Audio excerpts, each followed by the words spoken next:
Hello and welcome to Business Matters, the show about people behind businesses that help make Tacoma a great place to live and work. I'm your host, Mike Wark, and today on Business Spotlight, we put you in the craftsman seat of a Tacoma upholstery business known for hands-on skill. District Focus highlights two Tacoma business centers, Hilltop and Stadium, both involved in the Link Light Rail expansion project with their stores and restaurants open for business. And on this episode of Tacoma Means Business, Enterprise says you should make your first buck count towards success. And today my guest is Krystle Edwards, founder of Grit City Women. Welcome. Thank you. Thank you for having me. You bet. I'm really looking forward to this interview because when you think about making Tacoma a great place to live and work, programs like Grit City Women are just a great example of how we continue to find new ways to make the place better. Tell us about Grit City Women. Grit City Women is a female-forward organization that nurtures a creative approach to empowering small business owners, entrepreneurs, and leaders in Tacoma. It basically has networking events, seminars, workshops, and it allows women the opportunity to connect and to learn from one another and use each other as resources to help their business boost or help them get into leadership positions and all those other great things. Sounds like it's really taking off. It is. It's actually taking off way more than I expected. So lots of variety of businesses, a variety of people, including some wanting to start a business, some who've established their businesses. Everyone exchanging and learning from each other. Yes, it's been incredible. So we have doctors, we have bookkeeping consultants, financial advisors, architects, you name it, we got it. So. And it's a business. It is a business. So tell us about the business component of it. You have events and then you have memberships and sponsorships, right? Yeah. So the idea behind having the sponsorships is to help keep the costs low and affordable to women that are starting out and the smaller businesses that maybe don't have a bigger budget. So we can help kind of give them a hand up. So the sponsors, right now we have the Business Shop and Melissa Jones. Business Shop? Yes, the Business Shop is a female-owned small business here in Tacoma. Oh. Bookkeeping consultant, so they're one of our sponsors. And then Melissa Newell, financial advisor, she's one of our sponsors as well. And then also 7Cs and Elope 253, they sponsor us with event spaces.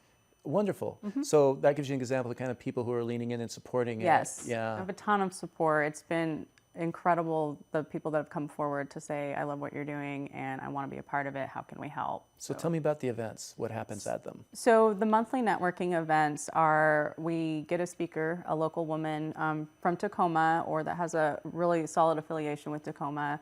And really, it can be anything that they're a part of. So we've had weightlifters, we've had bookkeeping consultants, we have mountaineers and accountants, and then also scientists that are going to be coming and speaking at our events.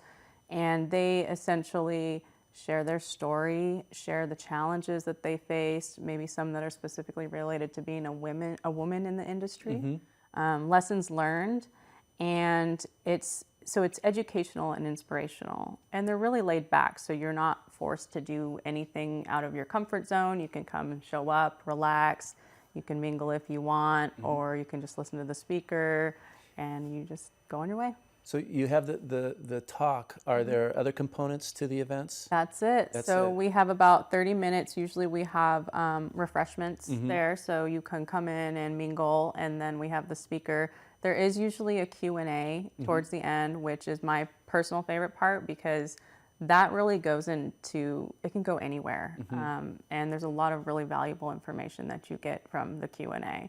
And those usually last for another 10 minutes after the speaker is speaking. And that's an opportunity for women to pick the brain of the person that's there. And yeah, it's pretty cool. And those are structured so that there's both sort of the lecture component and some interaction amongst groups. Yes. Really focus in on learning from each other. Yeah, those are going to be very educational and just all about getting women this knowledge so they feel comfortable either starting out on their own at a smaller scale and then knowing when they need to hire a professional to move forward to the next step, right? And that's a key Yes. key point. Yes. So it's great to see this kind of support for entrepreneurship. But I know every entrepreneur has a story. Yeah. And of how they started doing their business. Right. And you're no exception, because your day job is working at the Naval Shipyard? Yes, that's correct. Yes. You're a supervisor? Yes, I'm a manager there, yes.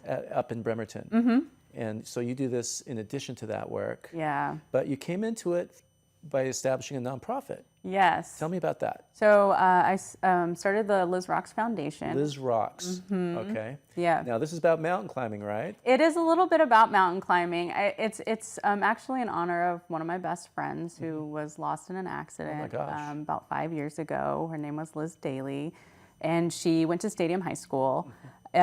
She was a pioneer in the mountaineering industry as a female. She actually just got inducted into the Tacoma Pierce County Hall of Fame as the first snowboarder. No kidding. Yeah. Wow, that's interesting. Yes, yeah. So we've done a lot of work in her honor because she was such a revolutionary woman in the mountaineering industry, and especially in the snowboarding industry. So, and obviously she was an incredible human. So we just decided we wanted to do something in honor of her, and we partnered with the Greater Metro Parks Foundation, a bunch of us friends, and raised money to build a rock climbing wall at Point Defiance Park in her honor. That's great. How is it going? Great. So we raised $150,000 in the first 2 years. Wow. And now it's that we probably ended that in 2017, I want to say. And so they are actually starting to survey the area in Camp 6 to prepare for the construction and design of the wall. And who do you have in mind taking advantage of this wonderful rock wall? Everyone. And in my mind, everyone should Great. be taking advantage of it. You know, definitely the youth. You know, right now we currently do, now that the wall is done, we provide scholarships for underrepresented youth to do mountaineering activities. So I would love to see the wall utilized for that some more. And then obviously the public, anybody who wants to get into climbing, they can go out there and climb on the wall. So you're impacting the community in so many ways. So in the process of the fundraising and sort of engaging in nonprofit activity, you realized you could use some extra business savvy. Yeah. Is that what launched Yeah. Grit City Women? Definitely. Yeah. Is there a moment when, how did you come to starting a whole organization on? So when I was going through that process, there was never that moment, but there was always that hole, you know, Right. where I would be online looking at information and just maybe wanting a little validation. That's really interesting. So that's your audience. Those are the people out there who are watching this saying, I do that. Right. You mean I could just go hang out with Yeah. these amazing women and gritty people Yeah. and learn stuff? Yeah, I mean, yeah, we definitely all have, you know, come to where we're at with a lot of grit, just and learning on our own and trial and error and failures, you know. So that's how later down the road I realized there was a need for that. Okay, so did you start when you did your first seminar or your first evening event where you drew people in to come listen to a speaker, did you have in mind that it will evolve into this business with sponsorships and everything? I had a vision of that because I would love to see this grow and to be something that can impact a lot of women in the community, and eventually something that I can have be my full-time career that I can focus on, because I am so passionate about it. And in order for that to happen, I have to have it become a business, and I want it to be accessible. So I have to figure out the business model and be very precise about how I'm doing that. So sponsorships were always going to be a part of that, and the support from other local businesses that want to empower women. So they support our vision. So That's great. Yeah. It's a wonderful thing for the community. Tacoma is doing so many things for entrepreneurs, and there's so many different parts of that. This just seems like a really important piece. Yeah. And I just have to add one more thing, since there's the rock walls and you scaled the challenges of entrepreneurship. Climbing mountains is not novel to you. This is something you do, right? Apparently, yeah. You know. How many mountains have you peaked? So I've climbed Rainier, summited Rainier, Helens, Adams, and Baker. And next will be... Well, I'm hoping to do hood next, Great. but maybe next summer. Yeah. So all this ties into everything you do. Yeah, it really is a little bit about that risk taking and a little bit about reaching the next level, that next peak, that next obstacle, and putting in the work, the training, and just kind of stepping out and doing it. And I think that translates from the mountains. You take that risk to go. You don't know if you're going to summit. You don't know what's going to happen. And you put in a lot of work to prepare to get there. And you might not make it, but if you do, it's amazing. And I think that's the same thing with entrepreneurship too, So people out there watching this who are thinking, I wonder if Grit City might be for me. Yeah. Given all that, what would you say? I would say definitely come check out one of our events. Check out the website. You can follow us on social media and see what we're all about. We're just, the more the merrier. Welcoming. Yes. A lot easier than taking those first few steps to climb a mountain. Yeah. But it can take you far. Yes, and the community that's in Grit City Women is very welcoming. And some of the comments that I've gotten back is that it is very authentic. So the connections that the women are building are very authentic. And even myself, from the members that I have now, I feel like I've known them forever because we all come together and we're so excited about what's happening. That's wonderful. Yeah. Well, Krystle, thank you for being a guest today. Thank you. And good luck with your business and everything you do. Yes, thank you so much. It was my pleasure.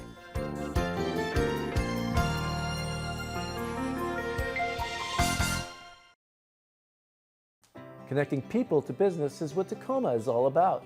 The future is right on track with light rail, new business, and historic pride, all packed with vitality and charm.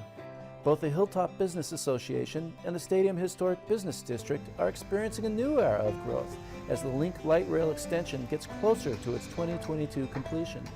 One thing both districts want to remind everyone, they're open for business. Hi, I'm from the Stadium Historic Business District. And I represent the Hilltop Business Association.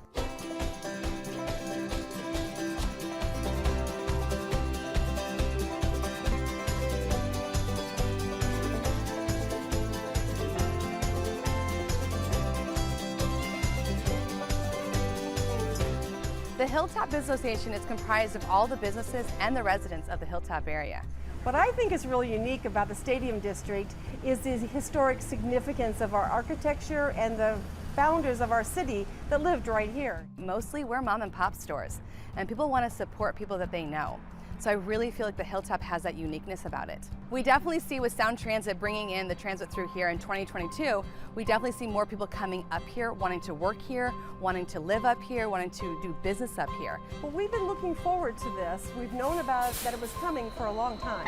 It's going to be a different district, and I think we'll have to go through those growing pains as we adjust to the changes. But I think they're exciting. They're part of what a metropolitan area looks like. We're seeing the future growing. By 2022, we don't even know where it's going to go. We just see positivity up here. The one thing that has been really helpful is that Sound Transit has been very supportive in informing us on a weekly basis as to what the next stages and what the phases are. They're doing great with the signage here on MLK, really trying to promote the businesses of the Hilltop, even during this construction time. And you might notice throughout the district and up on MLK that these large blue signs that indicate all of our businesses and trying to draw attention to them. And that's the support of Sound Transit, and that's been very, very helpful. We want to bring more people to the community. We want to show people that our community Hilltop is growing. The change that's happened is that we have to look forward to the change in the future, and that's the only constant that we know. For information or updates on the Tacoma Link Extension project, visit Sound Transit's website at soundtransit.org/system-expansion. Up next, Andrew Fry provides some business tidbits for success on this segment of Tacoma Means Business.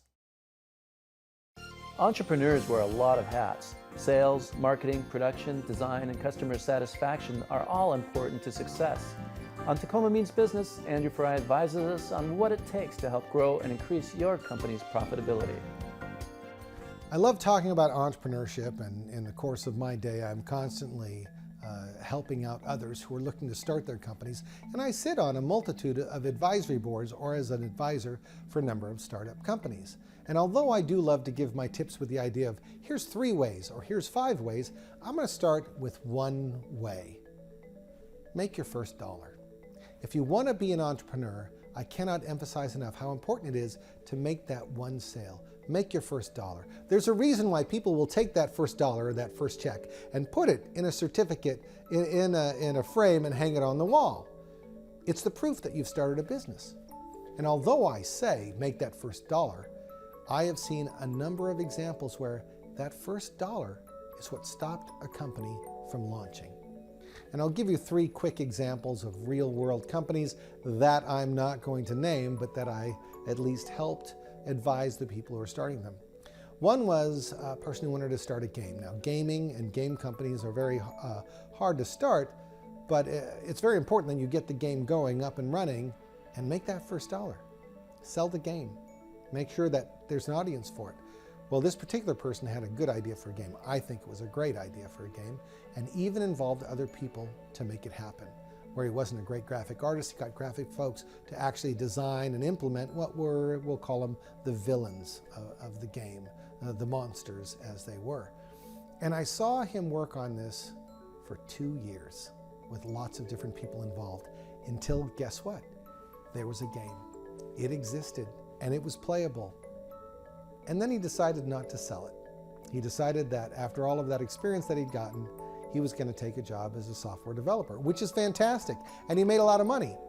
But that wasn't a company, and it wasn't a gaming company. It was a hobby that came to fruition in a game, but it wasn't a business, because it's not a business till you make that first dollar. Now, the second one was an interesting company that worked on a mobile application, and they actually did have customers in that they were giving away the mobile app to begin with. And a lot of people were downloading and using it until it came time that they actually had to decide what the feature set would be that would make it a viable product out in industry. And they made that decision. And they came forward and they found a customer. And then they decided not to go forward with the company. They had done everything except launch it with payment, that first dollar. They have their own reasons for not starting or starting, but that's when you become a company. And the third one was a gentleman who put together what I consider to be a platform play, an actual product that once actually implemented could be used over a course of different verticals within an industry. And that's a really powerful company to start. And you know what he did? After 2 years, he got a contract. As soon as that contract hit and his first delivery had to be made, that's when he was a company. And I believe that this company is going to take off and grow. Well, how about for myself? Where's an example there? I had a company called Lariat Software, and Lariat Software worked with streaming media applications. We had a solution for streaming media servers that would allow for you to create reports and let you know who was viewing, how long they were viewing for, where they were coming from. Now, if you did that on a single server, it was a rather simple thing to implement when you looked at the log files and created the solution. Was there a business behind it? No, there wasn't enough customers for there to be a business. But there was for the larger companies that were doing multiple streams. So we sold that first product, and we sold it for a very low price. It was like $19.95. But we had enough customers that they came back to us and said, now this is what we need. We'd love you to tweak this. Can you increase the accuracy here? And I don't have one server, I have 20 servers. It was through that feedback that we were able to then implement a product to a different category of customer at a much higher price. That price was around $20,000 plus ongoing maintenance and fees. That was a business. That employed people. But if not for that first dollar, that first little stats package, we wouldn't have gotten the feedback to go further on. Thanks, Andrew. For more ways on launching and growing your business, check out Tacoma's Community and Economic Development Program at makeittacoma.com. On Business Spotlight, we'll meet a craftsman specializing in classic upholstery, from autos to ottomans. Stay tuned.